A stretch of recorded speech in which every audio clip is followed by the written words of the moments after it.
There is something about Donald Trump that forces Democrats to defend the indefensible. You remember it from the campaign. Kamala Harris, do you really want to use tax dollars to pay for gender transition for convicted felons? Well, I'll just support the law and follow the law. Oh, so you do want to use tax dollars. And this is the sort of thing that they defend because it's some kind of righteous cause. Well, today on Capitol Hill in the Judiciary Committee, Democrats, led by Jamie Raskin, are defending the indefensible. MS-13 gang members who they think deserve to have as many freedoms and rights in this country, even though they're here illegally, as you do, as your children get to enjoy. Take a look at Jamie Raskin. By Congress. Well, the majority says it's because these are radical judges. And they lead off, as our good Chairman Issa did, with Judge Jeb Boasberg, the chief judge of the District Court of the District of Columbia, who enjoined the mass roundup and deportation of immigrants to an infamous El Salvadoran prison in peacetime without any due process at all, allegedly under the Alien Enemies Act of 1798, a statute explicitly limited to wartime and military invasion. Some of our colleagues have been railing against Judge Boasberg for ordering the planes to be turned around. They say those planes were filled with terrorists, I think my good friend from Texas said. Well, here's one person of many who wasn't a terrorist on that flight or a gangbanger. His name's Kilmer Garcia. He's a Marylander married to a U.S. citizen who has a 5-year-old son with autism. And he went to pick up his son, but he was picked up first by ICE. And then he was shackled and put on that airplane and shipped off to the torturers of El Salvador without ever having the benefit of those two most beautiful words in the English language, due process. He never saw a judge. Nobody ever told him what he was being charged for. Nobody ever told him that there were any charges against him. And he was sent to a mega prison run by the self-proclaimed dictator of El Salvador. And yesterday, you know what happened, Mr. Chairman? The Trump administration admitted that it had made a mistake.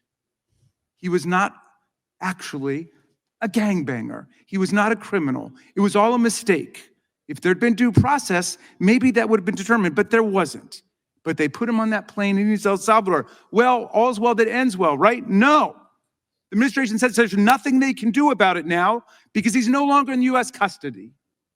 This guy who lives in my state, married to a U.S. citizen with citizen children, he's stuck with the dictator of El Salvador. Well, all right, now there's more to this, but let me just be clear that Mr. Raskin, as usual, left out some very important details here. Number one, first and foremost, that he entered this country illegally and still is in this country illegally. Yes, he's married to a U.S. citizen, but that doesn't mean his status necessarily has changed, number one. Number two, it says in the exact same court documents that he's citing here that the Trump administration has, in fact, identified him as a gang member of MS-13, lives in his state. I assure you, he doesn't live in his neighborhood.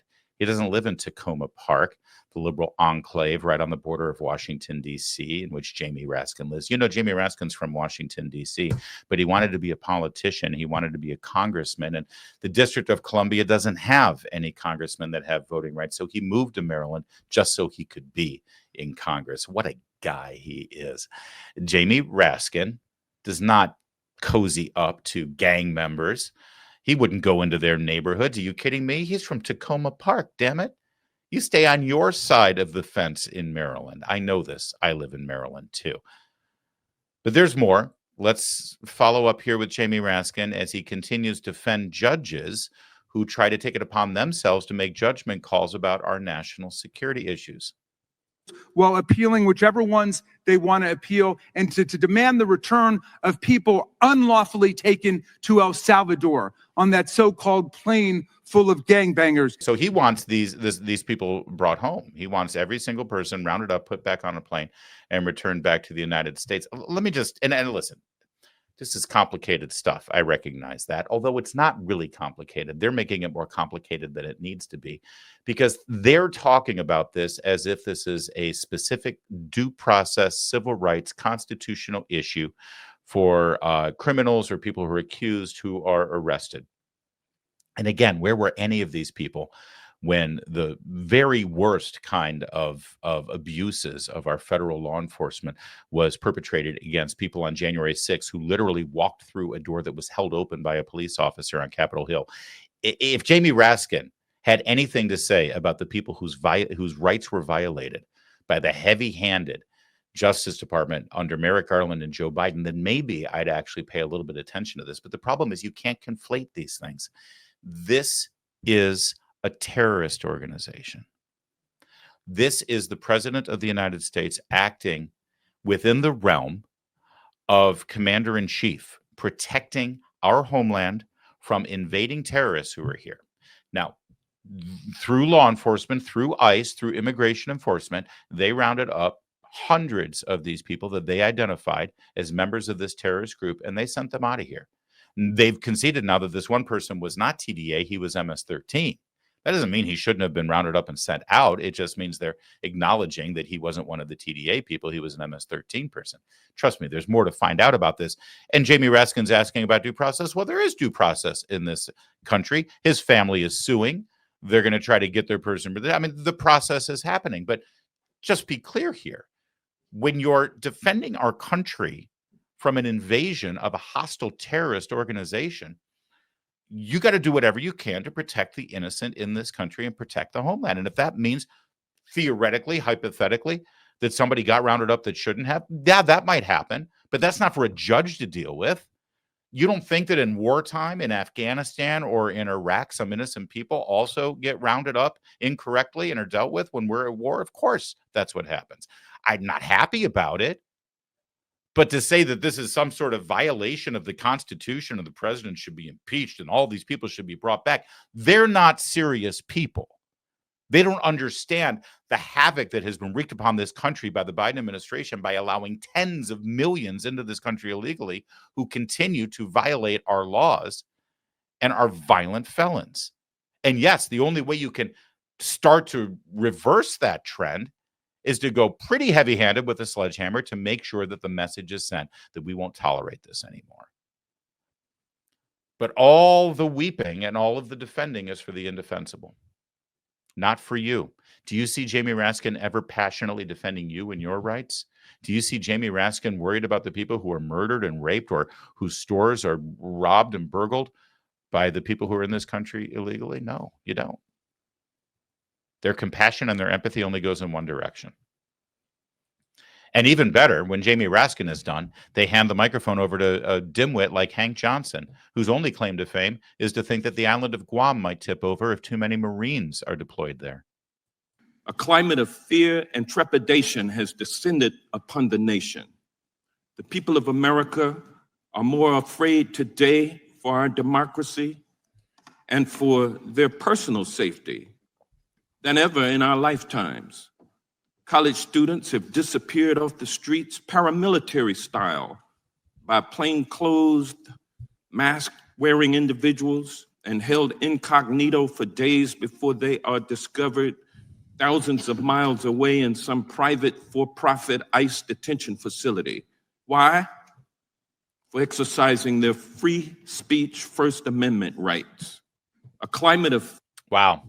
That's the America Hank Johnson sees. That's the America the Democrats want you to believe is existing right now. And this whole climate of fear about Donald Trump, they're creating this out of whole cloth, and it doesn't exist. The American people are actually in support of and in favor of exactly the policies that Donald Trump is executing right now. It's why he got elected. He's doing exactly what he said he was going to do.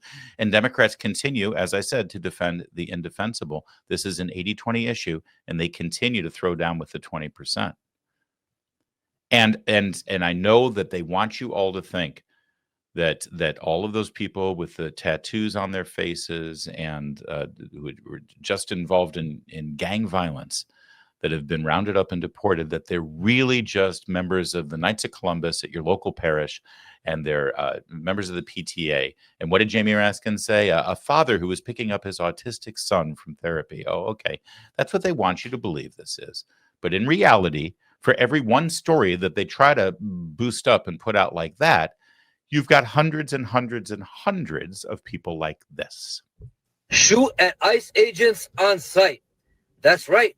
If ICE agents are trying to take you or a loved one, shoot them on site. The way they're pulling up with masks on, with unmarked vehicles, no badge, no nothing, it could be anybody. It can be gang members. You have every right to shoot at them. This would be the best self-defense case. You're just in fear for your life. You don't know who's behind that unmarked vehicle or who's behind that mask. There you go. There you go. That's so let the American people decide. Are you on the side of Jamie Raskin? Do you and Hank Johnson and the Democrats who think that everybody deserves due process and we shouldn't have any of these crackdowns and we shouldn't be rounding people up, we shouldn't check them to see if they're in the country illegally, we shouldn't be deporting them? No. And people like that who were saying, hey, shoot ICE agents on site. Come on, you have every right to defend yourself. Just go ahead and shoot ICE agents. Is that the side that the American people are going to be on, do you think? Or do you think they're on the side of an administration who finally takes law and order seriously, who takes our immigration laws seriously, who takes national security seriously, who recognize a terrorist threat for what it is? Because Venezuela is not our friend. They're not our ally. And let's not forget that the reason that those people who were deported are in a Salvadoran jail is because the country of Venezuela wouldn't even take them themselves. They knew who they were. They didn't want them.